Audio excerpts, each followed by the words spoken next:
안녕하세요. 사연에 빠지다의 DJ 민영입니다.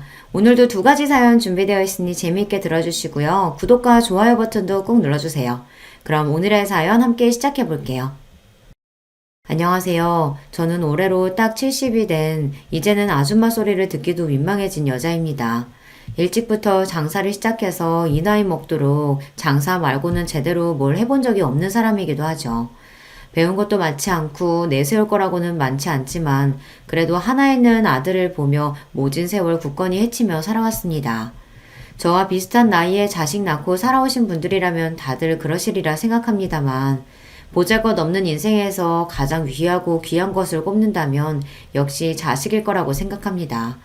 저 역시 그렇게 생각하며 평생을 살아왔습니다. 하나 있는 외아들 녀석에게 마음 상하고 상처받을 일이 생긴다 한들 그게 부모의 역할이려니 생각하며 아픈 가슴을 부여지고 미련하게 살아왔죠.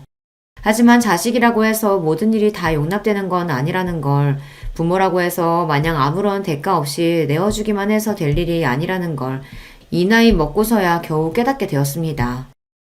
다 필요 없다. 못난 어미 덕보고 고생 모르고 살아왔으면서 어미 하는 일이 보잘것없다고 이리 어미를 없인 여겨?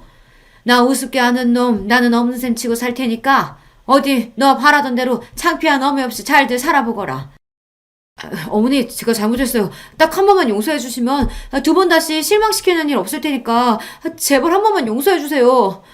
기회는 차고 넘치도록 줬어. 내 평생을 너를 용서하고 또 용서한 결과가 고작 이거냐? 더는 네 놈한테 속을 일 없다. 제가 오죽하면 아들놈한테 이런 소리를 다 했겠습니까? 저로서도 정말이지 쉬운 결정은 아니었어요. 하지만 진작 아들 녀석 버르장머리를 제대로 고쳐놨어야 했어요. 이제 와서 머리 다 굵은 자식 새끼 뜯어 고쳐놓을 수도 없는 노릇이니 마음을 아주 독하게 먹었습니다. 상처 중에 가장 아픈 상처가 믿었던 자식 새끼한테 받은 상처가 아닐까 싶습니다. 저렇게 아들놈 내치고 나서 저라고 어떻게 괜찮을 수 있었겠어요. 한동안 허하고 쓰린 마음을 달랠 길이 없어 적잖이 마음고생을 해야만 했습니다.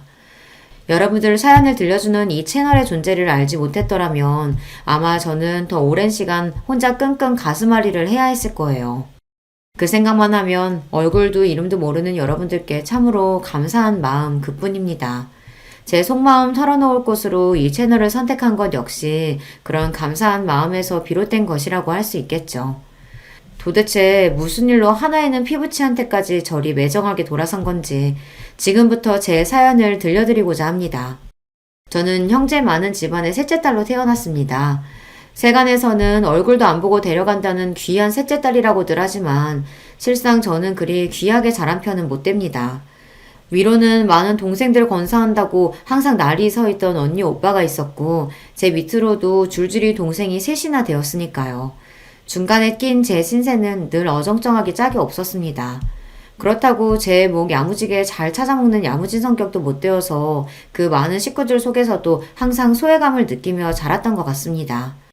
공부를 잘했다고 한들 빠듯한 집안 형편에 맞이도 아니고 중간에 낀 저한테까지 기회가 주어졌을 것 같지 않습니다만 어차피 공부에도 별 소질은 없었어요. 그러니 애초에 제게 주어진 선택지는 그리 많지 않았습니다. 고등학교를 졸업하자마자 곧장 시집을 가거나 공장에 취업해서 집안 살림에 보탬이 되거나 둘 중 하나였죠. 그나마 고등학교라도 끝까지 다니게 해준 것만으로도 감지덕지해야 할 판이었어요. 하지만 어린 나이에 덜컥 시집을 가는 것도 무섭더라고요. 그리 크게 형제지간의 정을 느끼지 못하며 자란 형제 자매들에게 저 한 몸 희생해가며 뒷바라지에 인생을 허배하고 싶지도 않았습니다. 그래서 고등학교를 졸업하자마자 친구 따라 타지로 나가 곧장 취업을 했습니다. 일부러 숙식 제공까지 가능한 기숙사형 공장에 들어가서 처음 한 해는 죽어라고 일만 해서 돈을 모았습니다. 고작 고등학교 졸업하고 아무것도 할 줄 모르는 여자애한테 숙식까지 제공하는데 돈을 뭐 얼마나 줬겠습니까? 기숙사 시설도 열악하기 짝이 없었어요. 겨울에는 난방도 제대로 안 되고 여름에는 푹푹 찌고 말 그대로 그냥 맨바닥이나 다름없는 공장 한 구석에 지붕만 덮어놓은 곳이었어요. 그래도 쥐꼬리만한 월급이나마 악착같이 모아 친구랑 단칸방을 하나 얻어 나와 살게 되니 조금은 숨통이 트였습니다. 둘이 발 뻗으면 남을 공간은 없는 곳이었지만 태어나서 이렇게 적은 인원이랑 방을 써보는 것도 집을 나와서가 처음이었어요. 항상 형제들 몸에 켜켜이 쌓여 발디딜 틈도 없는 곳에서 잠을 잤으니 항상 제대로 자지 못해서 한낮에도 꾸벅꾸벅 졸기 일쑤였죠. 그럴 때마다 밤에 안 자고 뭐 했냐고 구박받기가 일쑤였고요. 비록 초라한 공간이었지만 어린 날 꿈을 꾸기에는 충분한 공간이었어요. 남편을 처음 만난 것도 바로 그 즈음이었습니다. 남편도 본가에서 나와 인근 공장에서 일을 하던 사람이었어요. 친구통에 처음 만난 자리에서 수더분하고 꾸밈 없는 차림에도 눈빛이 맑았던 게 인상이 남아있습니다. 그 사람도 저처럼 형제 많은 집안에서 넷째 아들로 자라나면서 부모 관심 제대로 못 받고 가난 속에서 항상 마음이 허기져 있던 사람이었습니다. 그 사람 얘기를 들을 때마다 꼭 제 마음속을 끄집어낸 것 같아 뜨끔할 때가 많았어요. 식구는 많았지만 정작 의지할 만한 사람은 아무도 없었다는 것조차 저와 그대로 닮아있던 사람이었습니다. 머지않아 그 사람과의 사이는 아주 가까워지게 되었죠. 인주 씨나 저나 하늘 아래 마음 둘 것 없는 사람들끼리 지금이라도 서로 의지해서 살다 보면 그래도 잘하면서 부족했던 것들 조금씩은 채워줄 수 있지 않겠어요? 다른 건 몰라도 절대 혼자 남겨졌다는 생각 들지 않도록 노력할 테니까 인주 씨도 제게 그런 사람이 되어주셨으면 좋겠습니다. 투박한 청혼이었지만 그보다 더 진실한 말도 없다고 생각했습니다. 그때 이미 제 뱃속에 저희의 아들인 정우가 들어있었습니다. 없는 형편에 다른 사람 하듯이 결혼식은 언감생심 꿈도 꾸지 못했고 그나마 가진 옷 중 가장 깔끔한 옷을 입고 사진관에 가서 기념사진 한 장 박는 것으로 결혼식을 대신했습니다. 집 나온 이후 거의 을절하다시피 한 각자의 본가에는 구두로 결혼 소식만을 전했습니다. 다른 자식들 건사하느라 여전히 삶이 팍팍한 양가 부모님들이 저희를 따로 찾을 일은 그 후에도 없었습니다. 비록 반지하 단칸방에서 꾸린 신혼집이라고 하기에도 민망한 신혼살림이었습니다만 그럼에도 행복했습니다. 가진 것은 없어도 서로 줄 수 있는 가장 좋은 것을 서로에게 아끼지 않는 저희였어요. 마음이 오가는 것이 일이 따뜻한 일이라는 것도 남편 덕에 알게 되었어요. 나날이 부풀어 오르는 제 배 때문에 더는 공장 일을 나갈 수 없어 없는 살림이 더욱 빠듯해졌지만 부족하면 아끼고 모자라면 욕심 줄여가며 소박하게 지냈습니다. 그렇게 저희 두 사람이 서로 의지하며 신혼을 보내던 중 기다리던 아이가 태어났습니다. 바르게 커달라는 부모의 바람을 담아 정우라는 이름을 붙여주었어요.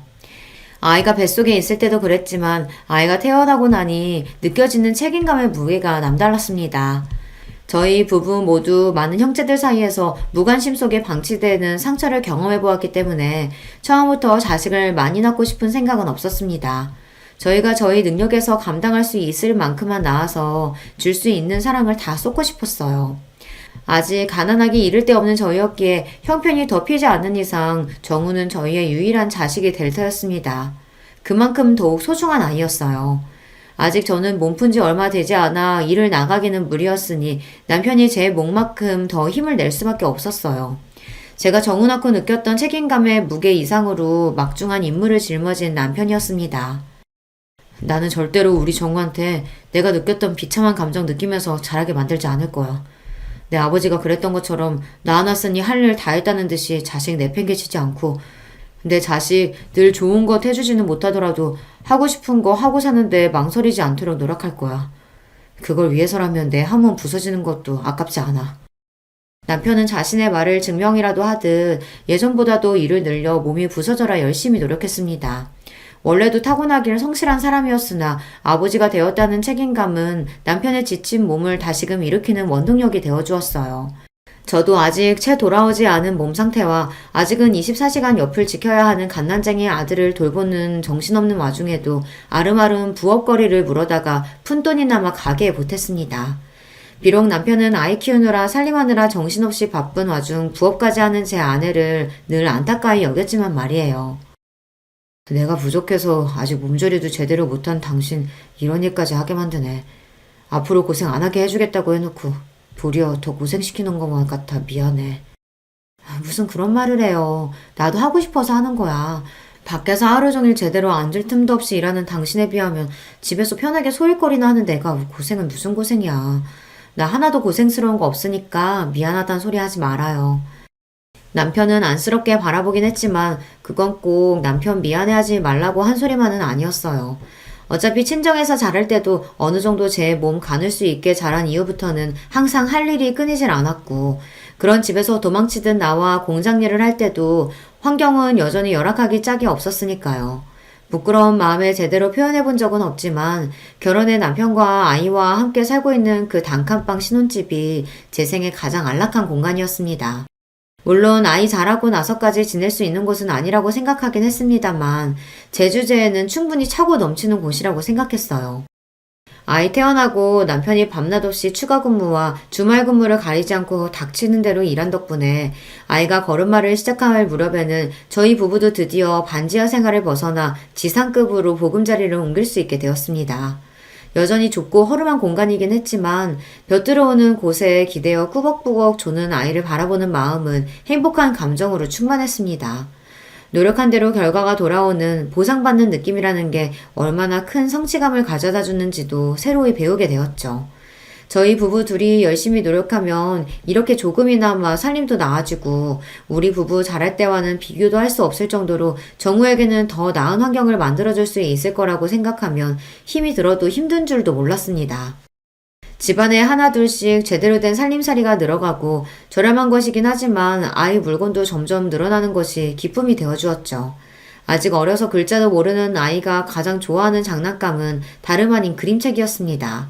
말이 트이기 시작해서 뜻모를 말을 쫑알쫑알 끊임없이 떠들어대며 그림책을 열심히 감상하는 아이를 보는 저희 부부 눈이 즐거움으로 가득했어요. 엄마 아빠를 붙들고 고사리 같은 손가락으로 그림을 짚어가며 제 나름대로 침을 튀기며 열심히 설명하는 게 어찌나 우습고 귀여운지 살면서 지고 왔던 온갖 시름이 한순간에 다 날아가는 기분이었습니다. 공장 직원들 그 누구보다 열심히 일하며 곤란한 일도 마다하지 않던 남편의 노고를 인정받아서였는지 남편은 승진도 하게 되었습니다. 공장 생산직으로서는 이 젊은 나이에 승진이라니 흔치 않은 일이었습니다. 그간의 남편의 노력이 빛을 발한다는 생각이 들자 기쁨에 눈물이 났어요. 여보, 당신 정말 고생 많았어요. 우리 정우 낳고 얼마나 당신이 고생했는지 알아. 당신 같은 아빠가 또 어디 있겠어. 가끔은 내 자식인데도 당신 같은 아버지의 자식이라는 생각에 정우가 부러울 때가 있어. 당신 지금도 충분히 잘하고 있으니까 이제 마음의 짐 좀 내려놓고 우리 조금 편하게 지내요. 고생은 당신이 다 했지. 당신 같은 좋은 엄마한테 이런 칭찬도 다 듣고. 그래도 내가 지금까지 헛산 건 아닌가 보다. 승진하고 조금이나마 월급도 올랐고 당신 말대로 이제는 숨통도 좀 튀어가면서 우리 정우 크는 것도 보고 주말에는 정우 데리고 나들이도 나가면서 우리도 다른 사람들 사는 것처럼 한번 살아보자. 고생 많았어요, 여보. 제 생에 그때가 가장 아름다운 시절이 아니었을까 싶어요. 그 이후로 제 인생에 여러 번 기쁜 순간들이 찾아오기는 했지만 그 조금은 부족했던 시절만큼 제 마음이 충만했던 시절은 없었던 것 같아요. 제 인생의 전성기를 꼽자면 남편과 함께했던 그 젊은 날을 주저없이 꼽을 수 있어요. 이대로만 계속 이어진다면 더 바랄 게 없을 것 같았습니다. 비록 부모로서의 욕심에 우리 아들 튼튼하게 이왕이면 똑똑하게 자라줬으면 하는 바람은 있었으나 지금 이대로도 충분히 행복했습니다. 남편도 승진 이후로는 무리하게 특근이나 추가 근무까지 하지 않고 지냈기에 몸 상태도 예전보다 많이 좋아졌습니다. 제가 정말이지 신신당부를 했거든요. 이제 당신 승진도 했고 예전만큼 애쓰지 않아도 되잖아요. 당신 아직 젊다고 그 핑계로 몸 안 아끼면서 일하는 거 내가 모를 줄 알았어요? 건강 잃으면 다 잃는 거야. 아직 우리 정우 이렇게 어린데 앞으로 애 크는 거, 대학 가는 거, 장가 가는 것까지 다 보려면 당신도 이제 관리해야 돼. 그 좋은 시절 다 놓치고 싶은 거 아니면 내 말 들어요. 아, 알았어. 알았대도. 제 성화의 남편도 이제 슬슬 몸을 사리기 시작한 참이었습니다. 젊을 때야 젊은 패기로 어떻게 지나간다고 해도 그게 결국에는 몸에 다 남을 터였어요. 나이 들어 골골대는 것만큼 자식한테 패 끼치는 것도 없다는데 저희 부부 생각이 일치했기에 남편도 가장으로서 당신 몸이 당신 자신만의 것이 아니라는 걸 깨달은 것 같았어요. 스스로를 아낄 줄 모르는 사람이기에 이렇게나마 자신의 몸을 돌볼 줄 아는 사람이 되었다는 사실이 뿌듯했습니다. 그날은 남편 공장에 급작스럽게 추가 주문이 들어와 물량을 맞추느라 전 직원이 야근을 하게 된 날이었습니다.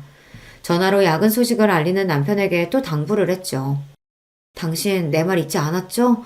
위험한 쪽으로는 얼씬도 하지 말고 저녁도 거르지 말고 몸이 재산이라는 거 꼭 기억하고. 아이고, 알았습니다. 누구 말씀이라고 감히 거역하겠습니까? 10,000원님 말씀 잘 들어야지. 싱글거리며 웃으며 대꾸하는 남편 목소리가 듣기 좋았어요. 남편이 빨리 돌아왔으면 좋겠다고 생각하며 대충 저녁 끼니를 해결하고는 곤히 잠든 아이 머리를 살살 쓰다듬으며 남편이 귀가하기만을 기다렸습니다. 늦어도 자정쯤이면 돌아온다는 말에 잠들지 말고 기다리자 했는데 저도 하루 종일 살림에 육아에 또 남편 몰래 슬그머니 시작한 부업 마감 지킨다고 그날 제법 무리를 했던지라 저도 모르게 깜빡 잠이 들었습니다. 정적을 가르는 전화벨 소리에 화들짝 놀라 반사적으로 수화기를 집어들었습니다. 저도 저지만 아이가 깰까봐 한 행동이었어요. 이렇게 예상보다 잔업이 길어지면 저 먼저 자라고 남편이 꼭 전화를 해줬거든요. 당연히 남편 목소리가 들려올 줄 알았는데 전화를 건 사람은 남편이 아니었습니다. 재수씨, 지금 빨리 병원으로 오세요. 김주임 지금 병원에 실려가고 있어. 전화를 건 사람은 남편의 상사였습니다. 앞뒤 포차 다 떼고 다짜고짜 남편이 병원으로 실려가고 있다는 말에 이미 잠은 싹 달아난 뒤였습니다. 그게 대체 무슨 말이에요? 그 사람이 왜요? 어디를 얼마나 다쳤길래? 그게 공장에 사고가 나는 바람에 지금 이럴 시간 없어요. 일단 빨리 와요. 와서 설명할게. 영문도 모르고 남편이 다쳤다는 말에 저도 모르게 손이 벌벌 떨렸습니다. 그 와중에도 어린아이 혼자 두고 갈 수 없어 아이를 들쳐매고 뛰어나왔어요. 단잠을 자다가 갑자기 방해를 당한 정우가 찡얼거리며 투정을 했지만 아예 달랠 정신도 없었습니다. 간신히 정신을 차리고 늦은 시간에 잘 잡히지도 않는 택시를 겨우 잡아타고 인근 대학병원으로 향하는 내내 너무 긴장해서 손끝이 핏기가 싹 가셔 하얗게 얼어붙는 듯 했어요. 그렇게 영원히 끝나지 않을 것만 같은 초조한 시간이 지나고 병원 응급실에 도착했습니다. 들어가니 안은 아수라장이었습니다. 다친 게 남편 한 사람이 아닌 모양이었어요. 남편과 똑같은 공장 유니폼을 입고 피칠갑을 해서 고통에 몸부리치는 장정들의 비명소리가 마치 제 사지를 찢는 기분이었습니다. 이 응급실 어디에선가 내 남편도 저런 꼴이 되어 있을 거라고 생각하니 온몸에 경련이 이는 기분이었습니다. 뭘 알아서 그런 건 아니겠지만 아수라장 같은 응급실 상황에 아이도 적잖게 놀란 모양인지 빽빽 울어대기 시작했어요. 이윽 후 제 남편을 발견한 순간 저는 그만 그 자리에서 까무러칠 뻔했습니다. 재수씨, 지금 이러고 있을 때가 아니야. 얼른 수술동에서 써야 한대. 당장 수술 안 들어가면 위험하다고. 내 남편이 왜 저래요? 왜 저렇게 됐어요?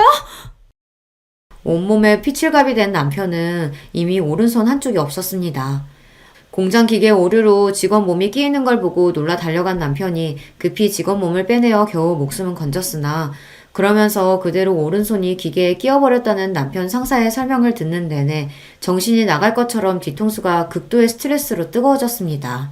이미 흘린 피의 양이 상당했어요. 벌벌 떨리는 손으로 수술 동의서를 쓰는 와중에 출혈이 너무 많아 결과를 장담할 수 없다는 의료진의 설명을 들었습니다. 선생님, 제발 살려주세요. 우리 남편 좀 제발 살려주세요. 급히 수술실로 향하는 남편의 남은 왼손을 벌벌 떨며 간신히 부여잡았습니다. 이미 모든 생명의 신호가 빠져나간 듯 얼음장이 된 손에 소스라치게 놀라면서도 단 1초라도 그 손을 더 잡으려고 안간힘을 썼습니다. 그 손을 놓치면 당장이라도 남편이 제가 따라갈 수 없는 먼 곳으로 저랑 정우만 두고 떠나버릴 것 같았어요. 그러는 와중에도 의식이 완전히 나가진 않았는지 제대로 된 말 한마디 못하면서도 고통에 신음을 흘리는 남편을 보는 제 가슴이 와르르 무너져 내렸습니다. 그 위태로운 와중에도 남편의 눈동자가 저를 찾는 것 같았어요. 여보, 걱정하지 마. 수술하면 괜찮아질 거야. 다 괜찮아질 거야. 스스로도 확신할 수 없는 약속을 남발하면서 그렇게 남편을 수술실로 들여보냈습니다. 그리고는 지난한 기다림이 시작되었어요. 남편이 나오길 기다리는 와중에도 사건 경위니 뭐니 하면서 공장 직원들과 경찰로 보이는 남자들이 끊임없이 드나들었으나 사실 뭐라고 말했는지도 제대로 못 알아들었어요. 제 정신은 온통 수술방 너머 남편에게만 쏠려 있었습니다. 그러는 동안 정우가 자지러지도록 우는 것조차 알아채지 못해 결국 공장 직원 하나가 포대기에서 아이를 빼내 달래고 있었어요. 그 끔찍한 밤을 그대로 꼴딱 세우고 동이 틀 무렵에야 수술실 문이 열렸습니다. 죄송합니다. 김태훈 씨 수술 중 과다출혈로 사망하셨습니다. 안 돼. 안 돼! 제 입에서 나온다고는 스스로도 믿을 수 없는 짐승 같은 울부짖음이 튀어나왔어요. 이 현실이 도저히 믿기지가 않았어요. 남편 출근길을 배웅하던 게 채 하루도 지나지 않았는데 그 사람이 이제 산 사람이 아니라뇨. 이걸 어떻게 받아들일 수가 있겠습니까? 제가 믿든 믿지 않든 잔인한 시간은 여전히 공평하게 흘러 여러 일들이 순식간에 휘몰아치기 시작했습니다. 사고의 책임이 사측에 있었기에 제가 정신을 놓고 있는 와중에도 남편의 빈소가 차려지고 사고 보상을 비롯한 복잡한 말들이 끊임없이 오갔습니다. 재수씨, 힘드시겠지만 정신 바짝 차리셔야 돼요. 정우 봐서라도 정신 놓으시면 안 돼요. 남편 잃고 어린 것과 남겨진 저를 안타까이 여겨 애타게 말하는 충고조차 받아들이기 어려웠어요. 그러는 내내 정우는 남편 동료 아내 품에 안겨 있었어요. 제가 미친 듯 울부짖다 까무러치기를 여러 번 반복하는 동안 그런 엄마를 보고 공포에 질린 아이가 더는 제 곁으로 다가오지 않았습니다. 그렇게 정신을 차리지 못하는 와중에 남편의 장례가 끝났습니다. 차가운 땅 속에 남편을 묻고 이윽 후 집으로 돌아왔습니다. 며칠 집을 비우지도 않았는데 방바닥이 싸늘하게 식은 것처럼 꼭 무덤처럼 느껴졌습니다. 며칠 전만 하더라도 더없이 따뜻했던 우리의 공간이 낯설게 느껴지자 비로소 홀로 남은 것이 실감이 났습니다. 그렇게 비통함 속에서 남편을 떠나보내야만 했어요. 정신을 놓고 울다가 그런 와중에도 아이 밥은 먹여야 해 억지로 몸을 일으켜 아이 밥만 주고 저는 식음을 전폐하기를 며칠이 지나고 나니 더는 제 몸도 견뎌내지를 못하더라고요. 결국 정신을 놓은 제 발치에서 아이가 세상이 떠나가라 울기 시작했습니다. 그제야 간신히 정신을 차렸습니다. 아이 아빠 잃은 지 얼마나 지났다고 저까지 잃게 만들 수는 없었어요. 정우야 미안해. 엄마가 잘못했어. 엄마가 잘못했어, 정우야. 그렇게 아이를 끌어안고 애가 끊어질 듯 펑펑 울면서 우리 정우 보란듯이 번듯하게 키워 장성하기 전까지 다시는 아이 앞에서 울지 않으리라 다짐했습니다. 양가 인연 끊긴 지 오래인 마당에 아이가 의지할 곳이라고는 이제 오로지 저 하나뿐이었어요. 무슨 짓이든 해서 이 아이 제대로 키워내는 것만이 제 삶의 원동력이었습니다. 사고로 간 남편 앞으로 남겨진 약간의 보상금 외에 제게 남은 것이 별로 없었습니다. 지금 살고 있는 집도 자가가 아니었고 알뜰하게 모은 남편 월급이 떨어지면 당장 먹고 살 길이 막막할 판이었어요. 그렇다고 저 어린 거 집에 놓고 마냥 일자로 구하러 다닐 수도 없었습니다. 아이 낳으면서 공장도 그만둔 지 오래니 다시 돌아갈 직장이 있는 것도 아니었습니다. 그날부터 주먹밥을 빚어다 아이를 들쳐업고는 새벽에 무작정 인근 터미널로 향했습니다. 허가받고 장사하는 것도 아니니 터미널 관계자한테 쫓겨나기도 부지기수였습니다. 하지만 오늘 하루 벌지 않으면 앞으로의 생활을 장담할 수 없었어요. 쫓겨나도 다시 몰래 들어가고 또 다시 몰래 들어가고 악착같이 주먹밥을 다 팔 때까지 자리를 떠나지 않았어요. 그렇게 얼마간 주먹밥 장사를 하다 보니 버스 기사분들 중에서도 슬슬 단골 손님이 생겨나기 시작했습니다. 젊은 세대기 손맛이 참 야무지네. 여기 이렇게 아름아름 장사하는 분들 여러 계신데 세댁 주먹밥이 제일 맛있어. 제 딱한 사정을 알고 안타까워하시는 분들도 계셨어요. 언 손이나마 녹이라고 따뜻한 음료를 건네주시기도 하셨습니다. 이른 시간에 아이까지 들쳐업고 고생스러워서 어째요. 이거라도 좀 마셔요, 애기 엄마. 여느 때처럼 정우를 얻고 장사를 하고 있는데 어떤 아주머니 한 분이 제 곁으로 오셔서는 말을 거셨어요. 젊은 아기 엄마가 솜씨가 제법이네. 내가 이 인근에서 김밥집을 하는데 사람이 말도 없이 갑자기 출근을 안 해서 요새 여간 고역이 아니야. 그래도 여기서 장사하는 것보다야 수입이야 환경이나 훨씬 나을 텐데 어때? 나 따라가 볼래요? 망설일 이유가 없었습니다. 곧장 아주머니를 따라갔더니 터미널 근처에 김밥집이었어요. 말이 김밥집이지 식사하시고 가시는 손님도 제법 있어 안쪽에는 식사 준비하시는 이모님들도 계셨어요. 저를 즉석에서 데려가신 아주머니는 그 김밥집 사장님이셨어요. 주방 아주머니들은 다 찾고 애기 엄마는 여기서 계속 김밥만 말아주면 돼요. 할 수 있죠? 그럼요, 잘할 수 있어요. 그렇게 아이 들쳐업고 정신없이 김밥을 싸기 시작했어요. 터미널 근처라 그런지 이른 시간부터 손님이 끊임없이 들이닥쳤습니다. 홀에서 식사하시는 분들도 간간히 계셨으나 다들 바쁜 시간에 차 안에서 끼니를 해결하는 분들이 많아 김밥이 정말 많이 나갔습니다. 신들린 듯이 김밥을 싸다 사장님 부르시는 소리에 겨우 눈만 들어 사장님을 쳐다보았어요. 어머, 내 정신 좀 봐. 아직도 애기를 들쳐업고 있어. 아니, 이러다 몸살 나, 애기 엄마. 괜찮아요. 저 계속 일할 수 있어요. 아니, 내가 뭐라고 하려는 게 아니라 저쪽에 애들끼리 놀고 있으니까 좀 맡겨두라고, 응? 혹시나 아이 딸렸다고 겨우 얻은 일감 뺏길까봐 방어적으로 구는 제가 안쓰러우셨는지 안쪽 구석방으로 아이를 데려가시는 사장님이셨어요. 이 시간에 일어나 나오는 여자들 사정이 다 거기서 거기였는지 방 안에는 저희 정우보다는 조금 자란 아이들 여럿이 이미 모여 저들끼리 놀고 있었습니다. 이 일자리 꼭 얻어내야 한다는 생각에 힘든 줄도 몰랐던 몸에 그제야 긴장이 풀렸는지 피로가 확 몰려왔습니다. 그렇게 그날 하루에만 김밥을 300줄은 좋게 싼 것 같아요. 보다시피 우리 집은 김밥 손님이 대부분이야. 그래서 애기 엄마처럼 손 빠르고 야무진 사람이 제일 필요해. 오늘 일하는 거 보니까 걱정할 필요 없겠네. 내일부터 여기로 출근해요. 아이 맡길 곳 없으면 마땅한 곳 찾을 때까지 당분간 아이 데리고 와도 괜찮아. 감사합니다. 정말 감사합니다, 사장님. 그렇게 생각지도 못했던 김밥 장사를 시작하게 되었어요. 제가 그래도 요리는 좀 하는 편이거든요. 김밥이나 주먹밥 정도는 별로 어려울 것도 없었습니다. 쉬는 날에 근처 유치원에 거의 사정사정해서 아이 맡길 곳도 간신히 찾았습니다. 지금이랑은 다르게 결혼하고 일하는 여자들이 드무니 어린이집 같은 건 있지도 않을 때였어요.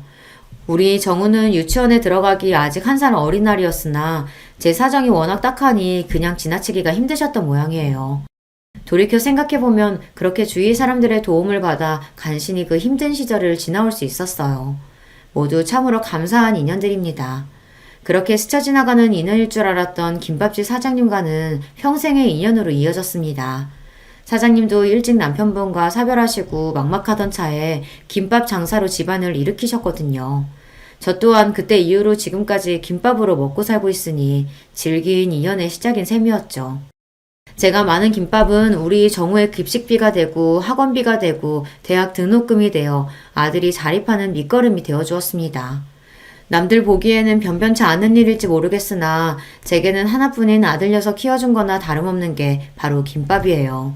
비록 아이는 자라면서 김밥이라면 아주 지긋지긋하다는 눈을 하고는 했지만 어쩌겠습니까? 아무리 싫어도 제 자식으로 사는 이상 김밥 팔면 번 돈으로 큰 건 부정할 수 없는 사실이니까요. 아이는 공부를 아주 잘했어요. 저처럼 남편 역시 집안 지원이라고는 일체 받을 수 없어 공부를 오래 하지 못했으나 그 사람이 머리는 좋은 편이었거든요. 다행히 내가 아니라 아빠 머리를 물려받은 모양인지 싶어 안도감과 동시에 가슴 한구석이 아릿해졌습니다. 아이에게서 남편의 흔적을 발견할 때마다 그랬어요. 다른 점이 있다면 아무리 몸이 힘들어도 제 앞에서 험한 말 한 번 한 적 없이 늘 다정한 말을 전했던 것과는 달리 아들 녀석은 성격이 제법 날카로운 편이었습니다. 특히나 자존심이 아주 세서 또래 친구들 보기에 창피할 만한 일에는 아주 질색을 했습니다. 김밥 하는 엄마의 존재야말로 그 녀석 기준으로는 절대 친구들에게 보이기 싫은 창피한 것이었던 모양이에요. 쉬는 날 친구들 한번 데려오라는 말에도 절대 응한 적이 없는 아들이었으니까요. 아, 왜 자꾸 친구들 데려오라 그래? 밖에서 놀면 되는데. 그게 아니라 네 친구들 제대로 본 적이 없으니까 궁금하기도 하고 맛있는 것도 해주고 싶어서 그러지. 맨날 김밥집에서 그러고 있으니까 내가 누구랑 어울리는 줄도 모르지? 너무 그러지 마, 아들. 그래도 엄마가 김밥만은 재주나마 있어서 우리 아들 갖고 싶은 거 하고 싶은 거 시켜줄 수 있는 거야. 아, 됐어. 사춘기가 심해질수록 김밥이라면 치를 떠는 아들이었습니다. 어릴 때는 그래도 엄마가 싼 김밥 입에 넣어주면 곧잘 받아먹던 녀석이 언제부턴가는 김밥에는 입도 대질 않더라고요. 다른 사람이 김밥집에서 일하는 저를 무시하는 데에는 조금의 부끄러움도 없이 당당하던 제가 아들 녀석 태도에만큼은 그럴 수가 없더라고요. 제가 가장 소중한 이가 저를 부끄럽게 여긴다는 게 저로서도 너무 창피한 일이었으니까요. 상처받지 않았다고 하면 거짓말일 겁니다. 김밥 싸는 게 뭐가 부끄러운 일이라고 저렇게까지 기겁을 하나 싶으면서도 남편 없이 아들을 키우는 홀어머니로서의 자격지심인 건지 해준 것보다 못해준 것들이 더 가슴에 남아 아들에게 쓴소리 한번 하기가 쉽지가 않더라고요. 그때 마음을 굳게 먹고 아들놈 버릇을 잡았더라면 결과가 좀 달라졌을까요? 비록 내 새끼는 어미 하는 일을 부끄럽게 여기지만 정작 같이 일하는 사람들한테는 제법 인정을 받았습니다. 내가 살면서 먹은 김밥 연결하면 한반도 한 바퀴는 우습게 둘러쌀 텐데 그런데도 자기보다 김밥 맛있게 싸는 사람은 본 적이 없어. 사장님도 참 사람 민망하게 또 그러신다. 어머, 얘는 내가 없는 소리 하는 줄 아나 봐. 진짜라니까? 제 가게 독립을 도와주신 것 역시 사장님이셨어요. 저야 뭐 김밥이나 말 줄 알았지 상권이니 가게 등록이니 하는 건 문외한이나 다름없었습니다. 사장님 안 계셨으면 내 가게 장만은 언감생심 꿈도 못 꿀 일이었어요. 첫 만남부터 지금까지 그분께는 그저 감사하고 또 감사할 따름입니다. 가게 규모는 작았으나 사장님이 특별히 찍어주신 목 좋은 곳에 자리를 잡아 그런지 제 김밥집은 금세 손님들 입소문에 탔습니다. 독립하면서 그동안 구상했던 새로운 김밥 메뉴들도 함께 팔기 시작했거든요. 지금이야 이것저것 재료가 풍부하게 들어간 프리미엄 김밥들이 일반화되었지만 저 가게 시작할 때만 하더라도 김밥은 흔히들 생각하는 기본 김밥이 전부였어요. 거기에 묵은지를 넣은 김밥이나 쌈밥 비슷한 김밥 메뉴를 내서 팔기 시작하니까 인근 여학교 학생들 반응이 아주 좋더라고요. 태어나서 먹어본 김밥 중에 이모김밥이 제일 맛있어요. 어떻게 이런 김밥을 싸실 생각을 다 하셨어요? 신기해요, 진짜. 그래? 맛있어? 우리 딸내미들 많이 먹어. 정작 제 아들한테서도 인정받지 못하는 제 김밥을 추켜 세워주는 학생들 덕에 힘이 나서 더 신나게 장사를 할 수 있었답니다. 그 친구들이야말로 제 김밥집 2호점, 3호점을 탄생시킨 1등 공신들이에요. 지금도 그 시절을 떠올리면 신명나게 김밥을 말던 제가 떠올라 웃음이 나오곤 해요. 김밥 싫어하는 것과는 별개로 공부 욕심도 많고 그만큼 공부를 잘하기도 했던 아들은 제 할 일은 알아서 잘 찾아서 했어요. 일찍부터 법조인으로서의 꿈을 키우던 아들은 재수 끝에 인근 국립대 법대에 합격했고 곧장 변호사 시험을 준비했습니다. 아들, 판사나 검사는 생각 없고 변호사만 하고 싶어? 변호사 돼야 돈을 잘 벌지. 제가 보기에도 아들은 법조인으로서의 사명감보다는 돈 많이 버는 직업 중 가장 번듯해 보이는 직업을 택한 것 같았어요. 그렇다고 의사가 되기에는 심약한 구석이 있는 아이였어요. 징그럽다고 내장 음식도 안 먹는 녀석이었습니다. 엄마 고생하는 것에 비해서는 제법 곱게 자란 편이었죠. 지금 생각해보면 녀석이 그리 곱게 자랄 수 있었던 것도 다 내 덕인데 항상 아들 앞에서는 왜 그렇게까지 주눅이 들어 살았나 몰라요. 제 아버지 그리 일찍 보낸 게 제 잘못도 아닌데 말입니다. 사법고시 준비하면서 안 그래도 예민했던 아들 녀석 신경이 더욱 날카로워졌습니다. 벌써 동기 중에 합격자가 나왔다는 소리를 들으니 어지간히 애가 탔던 모양이에요. 아들, 너무 스트레스 받지 마. 아직 엄마 돈 벌고 있고 네 뒷바라지 하는데 무리 없으니까. 응? 떨어지라고 무슨 고사지네? 하루라도 빨리 아들 합격하길 바라야지. 그게 무슨 소리야. 시험에 대한 부담감을 내려놓으라고 한 말에 발끈하는 아들한테 서운한 마음이었으나 저도 오죽하면 그럴까 싶어 서운함을 애써 꾹꾹 눌렀습니다. 그렇게 쌓인 감정이 저도 모르게 저를 좀먹는 줄도 모르고 그때는 그저 자식을 위해 인내하는 게 능사라고 여겼습니다. 자식이 엇나갈 때 바로 잡아주는 것 역시 부모의 역할이라는 걸 너무 늦게 깨달았어요. 그래서 아들이 드디어 바라고 바라던 변호사가 되었던 날은 기쁨도 기쁨이었지만 안도감을 더 크게 느꼈던 것 같습니다. 이제 저도 숨통 좀 트였으니 녀석 눈치 볼 일이 좀 줄어들지 않을까 싶었던 것 같아요. 참 아들 눈치를 어지간히도 봤네요. 변호사가 되자마자 아들은 아주 바쁘게 지냈습니다. 어디 취직을 한 게 아니라 하도 성화를 부려서 변호사 사무실 개업을 해줘서 아직 그리 바쁠 때는 아니라고 생각했는데 알고 보니 주말마다 선을 보느라 바쁜 아들이었어요. 변호사 된 지 채 1년도 되지 않아 며느리 될 아이라고 데려온 아이는 피아노과를 졸업한 유복한 집안 따님이었습니다. 사업하는 집안 외동딸이라고 하더라고요. 말이 결혼이지 아들 본인이 대릴 사이를 자처한 거나 다름없는 결혼이었어요. 평생 아들이 원하는 게 남복이 번듯해 보이는 겉모습이었으니 변호사 되자마자 자기 눈에 차는 조건 가진 이와의 결혼으로 그걸 이룬 거였죠. 저희 어머니께서는 요식업에 종사하고 계세요. 지금은 업장도 여러 개 가지고 계시고 덕분에 저도 고생 모르고 공부할 수 있었죠. 상견례라고 나가서는 사돈딸 분들께 인사한 뒤로 제대로 대화조차 나누지 못했습니다. 그래도 제가 자기 어미인데 아무렴 자기한테 해댈 소리를 하겠습니까? 그럼에도 제 입에서 혹여나 김밥 소리라도 튀어나올까 싶어 한사코 요식업이라는 단어를 강조하는 아들을 보니 그만 씁쓸한 기분이 들었어요. 제 어미가 그 고생을 해가며 자식 새끼 변호사까지 만들어줬더니 돌아오는 대접이 겨우 이건가 싶어 서러웠어요. 하지만 그런 마음을 드러낼 자리가 아니었습니다. 지금껏 아들에게 서운한 일들을 나열하자면 끝도 없었으나 그래도 그만큼 제대로 된 가족에 대한 결핍이 얼마나 컸으면 저 녀석이 자기가 가진 것에 만족할 줄도 모르고 저렇게 그럴싸한 겉모습에 집착하게 되었을까 싶어 애처로운 마음이 들었습니다. 어찌되었든 제 새끼가 아닙니까? 제 새끼 허물 감싸는 걸 유일하게 남은 부모인 저 아니면 또 누가 하나 싶었어요. 그럼에도 녀석이 생각하는 제대로 된 가족에 어미인 저는 결코 들어가지 못했다고 생각하면 여전히 서운한 마음을 달랠 길이 없었지만 말입니다. 며느리 된 아이는 좋게 말하면 새침하고 제가 느낀 바로 있는 그대로 표현하자면 깍쟁이 같은 면이 있는 아이였어요. 결혼하고 시어머니인 저와는 대놓고 거리를 두려워하는 것 또한 그랬습니다. 아무려면 있는 집에서 유일한 딸 자식으로 자라면서 아쉬울 것 없이 살았을 텐데 자기 보기에 별거 아닌 사람처럼 보이는 시어머니 시집살이를 하고 싶었겠습니까? 하지만 애초에 며느리 시집살이 시킬 생각이라고는 눈꼽만큼도 없었던 제 입장에서는 다소 억울한 일이었습니다. 어미 된 입장에서 자식한테 해준 것으로 생색내는 것만큼 없어 보이는 것은 없지만 그래도 그런 대접을 받기에는 제가 아들내외에게 베푼 것들이 적지 않았습니다.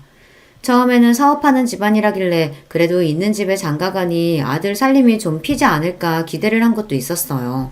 그래서 신혼집 해달라고 당당하게 요구하는 아들 말에 어이가 없었죠. 너 사무실 얻어준 지도 얼마 안 됐는데 신혼집까지? 너 번 건 다 어쩌고. 그리고 그 댁도 자식한테 아낄 집으로 보이진 않던데. 사무실 개업한 지 얼마나 됐다고 집 얻을 돈까지 마련했겠어. 그러면 그 집에다 신혼집 해달라고 할 셈이었어? 채령이 귀한 댁에서 모셔오는 판에 어부와도 부족한데 그럼 거기다 신혼집까지 해달라고 하라고? 그게 무슨 경우야.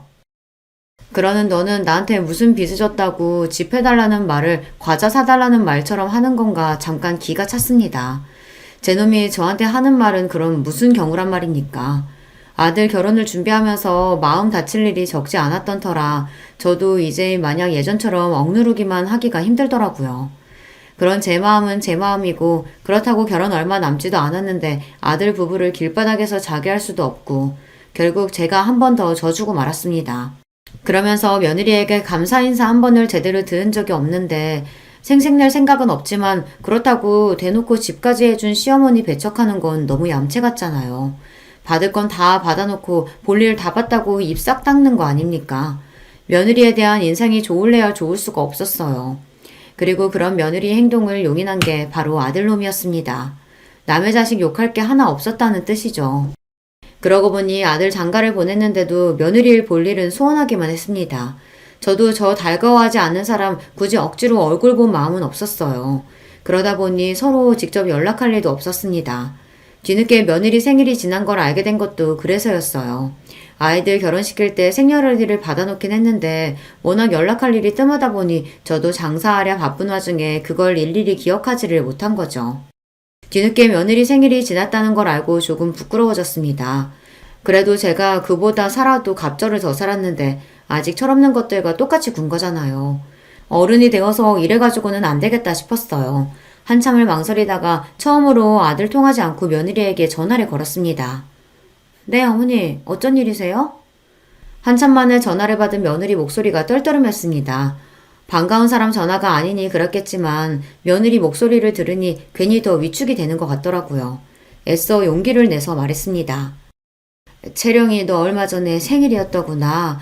그래도 결혼하고 며느리 첫 생일인데 어른이 돼서 제대로 챙겨주지도 못하고 내가 미안하다.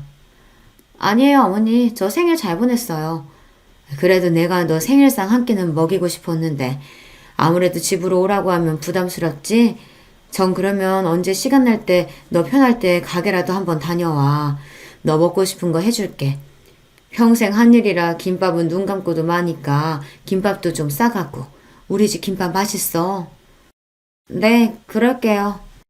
그렇게 어색하고 대면대면하게 통화를 마쳤습니다. 전화를 끊고서 저도 모르게 휴 숨을 내쉬었어요. 며느리랑 통화 한번 하는 게 이렇게 긴장되는 일인 줄 몰랐어요. 처음부터 좋은 감정으로 시작하진 않았지만 이렇게 내가 한 걸음 다가가면 그래도 불편하고 꺼려지는 사람으로 남지는 않겠지 애써 스스로를 다독였습니다. 아들로부터 전화가 걸려온 건 며느리와 통화한 지 채 30분도 지나지 않을 때였어요. 평소에 연락도 잘 안 하는 놈이 웬일인가 싶어 전화를 받자마자 놈이 소리부터 버럭 질렀습니다. 엄마, 채령이한테 전화했어? 사람 불편한 거 뻔히 알면서 진짜 왜 그래?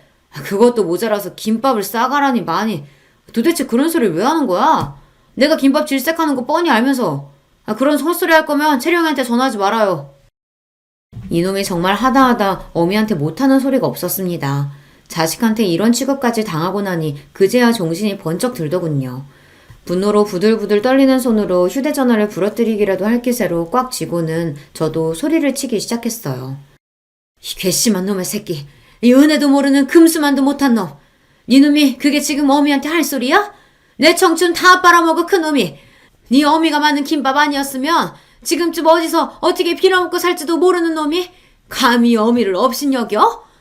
네 어미 김밥 장사하는 게 그래도 부끄럽더냐? 그렇게 창피하고 싫으면 김밥 팔아 번 돈도 마다하지 그랬냐?